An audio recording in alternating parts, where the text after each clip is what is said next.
Hey there, this is Steve Horseman with Good Guys to Great Men. Thanks for watching today. What I've noticed a lot with men that I work with, and I see it in myself, is a tendency to go for help for something and then just abdicate or hand over leadership. We can do this with a car. We can go to the mechanic and say, I don't know, just take it. It's not running right, figure it out. And then you go sit in the waiting room. We can do that with our own health, right? And here, I don't know, just take x-rays and tell me what's wrong. We can go to our tax accountant and leave them a grocery bag full of receipts and say, here, fix this. And we don't get involved. We don't get involved in making anything happen there. Those examples are kind of typical, right? We don't have to be experts in tax accounting or auto mechanics. But when it comes to relationships and women, you can't just give away the responsibility.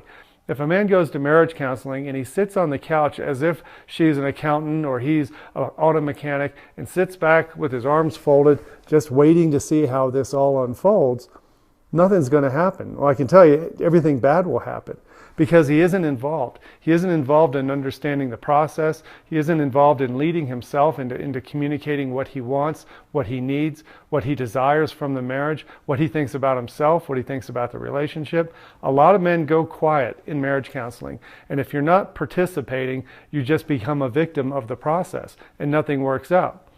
A lot of women get frustrated in marriage counseling because he won't talk.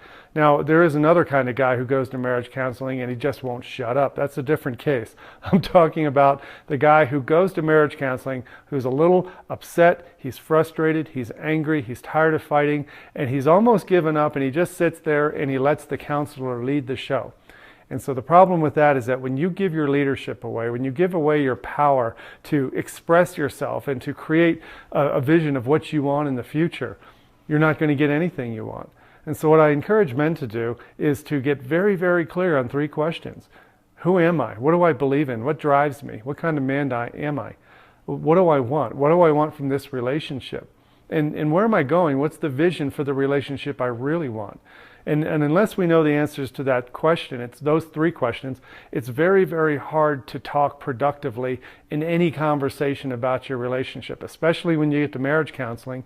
You'll get a deer in the headlights look because you haven't done the work to know the answers to those questions. Those are not easy questions.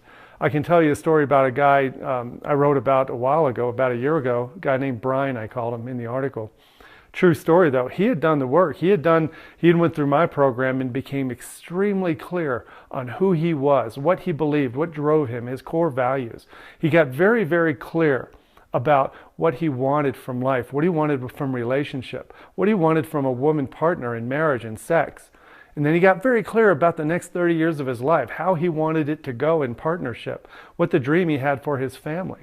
And when he got clear on that, he showed up sitting on the edge of that couch and he knew exactly what he wanted to work on with the counselor. So when he was involved in conversations, he was animated, he was energetic, he was hopeful, he was optimistic. And when you're like that, it's hard to be angry and resentful and bitchy during the counseling process toward your wife. If your arms are folded and you're back in the couch, that's a sign that you're not engaged and you don't know the answers to that question. Those 3 questions are: who am I? What do I want? And where am I going?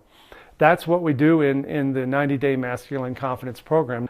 This whole thing is about getting extremely clear, very calm, and very confident in who you are and what you want and where you're going. You get the why behind it, and you start to understand that you don't have to have shame about wanting what you want. Guys don't have to be assholes to be very clear about who they are and what they want and where they're going. They just need to be calm and confident and comfortable in that the things that you want and the things you expect of yourself and for yourself are not crazy things. The problem you may be facing in your relationship is that you've got the one and only woman on this entire planet Earth who currently lives with you in a house, who is allowed to give you attention and affection and love and sex, and you feel trapped. You feel like you're in prison and you have no options. But I want to tell you, you have many, many, many options if you're willing to look outside the box of just the 4 walls of your house.